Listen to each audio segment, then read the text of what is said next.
Hey everybody, it's Michael with PocketNow.com. If you haven't noticed, AT&T has really turned up the heat in advertising for its two newest non-iPhone smartphone heavyweights, the HTC OneX and the Nokia Lumia 900. Now, some of my friends are on AT&T, and some of them are first-time smartphone purchasers, and they want to know what is offered by each one of these. Which one should they pick? Now, they both offer a really excellent user experience, but they each take a very different road to get there. So let's dive in and check them out.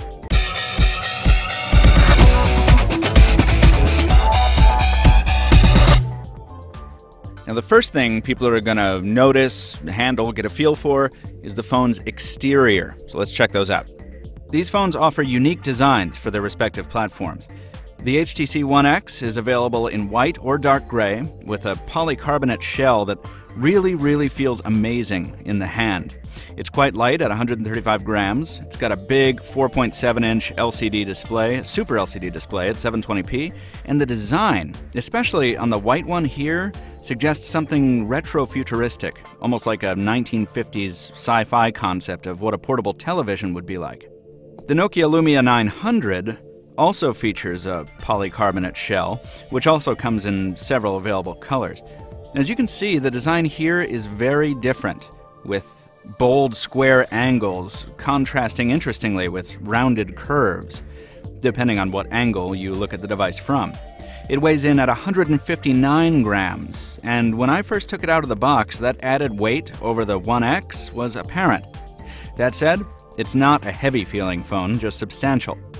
The display is a smaller 4.3-inch AMOLED panel with Nokia's clear black technology. Now, it's not HD, but it does offer enhanced readability outdoors. Now, it's not until you power on these devices that you really get a feel for just how different these two phones are. Now, the HTC OneX on AT&T is running Android Ice Cream Sandwich with Sense 4.0, and the Lumia 900 is running Windows Phone 7.5. The differences between these two platforms have been well covered, but even a beginner can easily see the huge aesthetic difference right off the bat. Android offers a huge amount of customizability. I've got widgets here for time and weather, various applications, power management, custom apps like Evernote, Twitter, a stock ticker, a calendar over here, etc. I have 7 different home screens to customize however I want. Moving into an Android phone is a lot like setting up a computer. You can do pretty much anything you want, but it takes a long time to get it all configured just right. By contrast, Windows Phone is pretty elementary looking at first. You have these big tiles that seem almost toy-like in their simplicity. But don't make the mistake of conflating simplicity with stupidity. This is a very smart OS. It's just smart in a very Spartan way. Windows Phone's debut marketing message was, get in, get out, get back to life, or get on with life. And you can see here in Windows Phone's notifications scheme that they're trying to do that. 2 new items, big blocky number 2 there, another 2 in my other email account, tell you how many emails, tweets, missed calls, etc. Now, a smartphone is something that you're actively using all the time, so performance is really important. Now, I'm not going to talk about chipsets and clock cycles and RAM, because ordinary people don't care about that. They just care how it performs, how it feels. Aside from physical appearance, this is possibly the most subjective of all categories because everyone values slightly different parts of the user experience. For example, I prefer fluidity and responsiveness to raw ability, and in this respect, Windows Phone is my preferred device. Even though the hardware under the hood is less capable on paper, my day-to-day user experience is more fluid than it is on the OneX, which has to contend with the Sense UI running on top of Android, weighing it down a bit. Now, don't get me wrong, this is one of the most usable Android devices I've ever carried, and the Lumia isn't immune to the occasional slowdown or system lag. But on the whole, I do find Windows Phone more responsive. As far as browsing, both devices performed well. Of course, the Lumia doesn't support Flash because it's a Windows phone, but as I use Chrome on the OneX, that's not an issue for me because it doesn't either. Load times were comparable on each.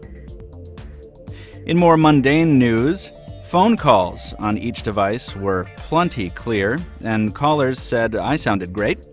Reception seemed excellent on each device in my well-covered area of Boston, and both phones feature LTE for a very fast data connection as well.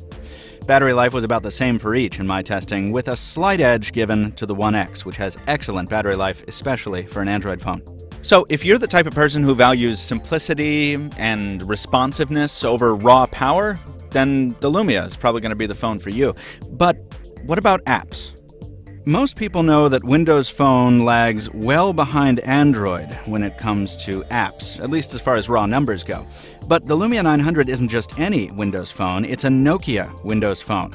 That means it carries some special apps designed to fill a few gaps in the marketplace. Inside the Nokia collection here, there's Nokia Drive to compete with Google Navigation on the One X, Nokia Maps to augment the Lumia's Bing Maps application, and Nokia Transit, which is for those of you who live in cities served by public transportation. Also, and this is not unique to the Lumia, instead of hundreds of Twitter and Facebook clients that you jump into individually, the Lumia 900 uses Windows Phone's Me and People hubs to aggregate all your social content. So instead of separately hopping into a bunch of separate apps, it's all presented in one feed. You can get the same experience by downloading any of hundreds of social feed apps on your One X, but it's not built right into the OS like it is on Windows Phone, and it's rarely presented quite as beautifully as Microsoft does here. Now, these apps are all great on Windows Phone, especially at the asking price for the Nokia collection, which is free for most of these applications. But whether they can replace the sheer number of options available on Android is up to you. If you're a power user who wants the newest apps right away, even though Microsoft is catching up, you're definitely still going to want to choose Android. But if you're a more typical user with a Facebook account, maybe one Twitter account, a few emails, LinkedIn, Foursquare, Angry Birds, and other common stuff, Windows Phone will serve you wonderfully and simply. Finally, our talk about the cameras on each of these devices will be very short. Briefly, the camera on the One X isn't the best, but it's pretty good. The one on the Lumia is really, really not. Especially when it comes to low light, the Lumia's 8-megapixel camera is unimpressive. Colors are washed out with a lot of blue in them a lot of the time. There's a lot of noise in the shots, especially in low light once again. And considering the Carl Zeiss lens, there's not much to get excited about here.